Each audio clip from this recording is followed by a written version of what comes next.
Oke, assalamualaikum warahmatullahi wabarakatuh.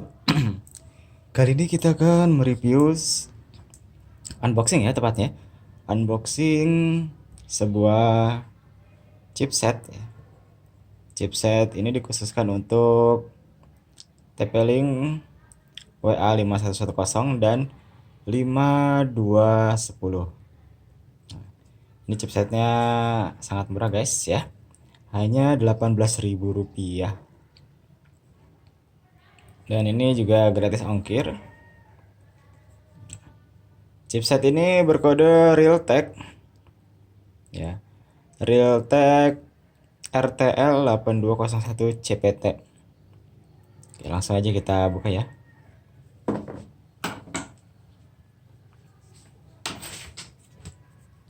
Ini bungkusnya cukup rapi ya, walaupun dia chipnya kecil ya, tapi packingannya cukup rapi dan tidak ada yang penyok. Dibungkus dengan lakban ya, lakban berwarna coklat dan ada kardusnya ya. Nah, kardus apakah ini? Kita buka aja pelan-pelan ya, karena di dalam ini berisi chip yang rawan akan rusak atau kakinya bengkok biasanya.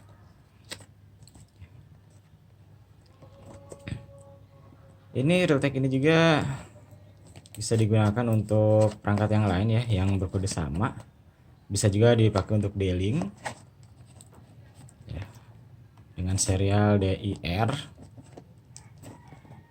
karena familiar sekali ya kalau Realtek kita kenal dengan perusahaan pembuat chipset. Oke, ternyata tidak ada bubble wrap-nya, tapi kardusnya cukup aman kok. Kita lihat mana chipsetnya ya. Sudah, tara. Ini chipsetnya ya. Dibungkus dengan aluminium. Nah, ini ada segelnya. Segel ya guys. Oh, ternyata segelnya udah dibuka. Nah, kita lihat chipsetnya, apakah kodenya sama.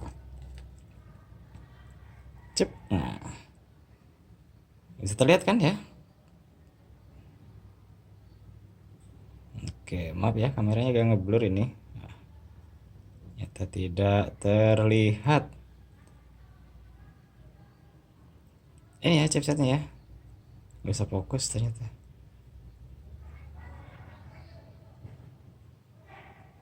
Oke, mungkin cukup segini aja ya.